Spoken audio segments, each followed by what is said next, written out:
D8 সম্মেলনে যোগ দিতে মিশরের রাজধানী কায়রো পৌঁছেছেন অন্তর্বর্তী সরকারের প্রধান উপদেষ্টা অধ্যাপক ডক্টর মোহাম্মদ ইউনূস। আজ স্থানীয় সময় বেলা 11টায় মিশরের রাজধানী কায়রোর আন্তর্জাতিক বিমানবন্দরে তাঁকে স্বাগত জানান মিশরের পাবলিক বিজনেস সেক্টর মন্ত্রী মোহাম্মদ শিমি। পরে মন্ত্রীর সঙ্গে সংক্ষিপ্ত বৈঠক করেন প্রধান উপদেষ্টা। আগামীকাল কায়রোতে আল আজহার বিশ্ববিদ্যালয়ে ভাষণ দেবেন প্রধান উপদেষ্টা। অধ্যাপক ইউনূস আল আজহার আল শরীফ মসজিদে গ্র্যান্ড ইমাম আহমেদ এল তায়েবের আমন্ত্রণে মিশরীয় বিশ্ববিদ্যালয়ে ভাষণ দেবেন। পরদিন শুক্রবার তিনি D8 অর্গানাইজেশন ফর ইকোনমিক কোঅপারেশনে যোগ দিবেন, যা D8 শীর্ষ সম্মেলন নামে পরিচিত। এই সম্মেলনের ফাঁকে তুরস্কের প্রেসিডেন্ট রিসেপ তাইয়েব এরদোয়ান সহ কয়েকটি D8 সদস্য রাষ্ট্রের সরকার প্রধানদের সঙ্গে দ্বিপাক্ষিক বৈঠক হওয়ার কথা রয়েছে। এর আগে মঙ্গলবার মধ্যরাতে হজরত শাহজালাল আন্তর্জাতিক বিমানবন্দর থেকে মিশরের উদ্দেশ্যে ঢাকা ছাড়েন প্রধান উপদেষ্টা।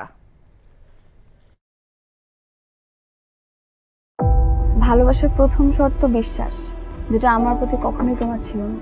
আমি তোমাকে বিয়ে করতে চেয়েছিলাম। চেয়েছিলে আমার ইচ্ছেগুলোকে গলা টিপে হত্যা করার পর। নিলয়ের হঠাৎ এমন চেঞ্জ আমার ভালো লাগছে না। তোমার নিলয়কে নিয়ে টেনশন করতে হবে না। আমি ভুল মানুষকে ভালোবেসেছি। আপনি ডাক্তার? জি। কিসের ডাক্তার আপনি? মেডিসিন, গাইনি, অর্থোপেডিক নাকি সাইকোলজিস্ট?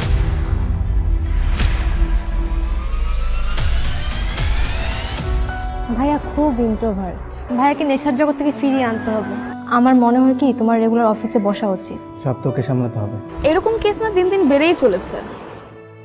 আপনি কি আমার উপর রেগে আছেন? পৃথিবীতে কারো উপরে আমার তেমন কোনো রাগ নেই। নিলয় যেন কোনো রকম সিন ক্রিয়েট না করে। আপনি কি সব ভুলে থাকতে পেরেছেন? প্রেম এবং ভালোবাসা খুব পবিত্র, সস্তা কোনো কিছু না। আমি তোমাকে হারাতে চাইনি পেতে।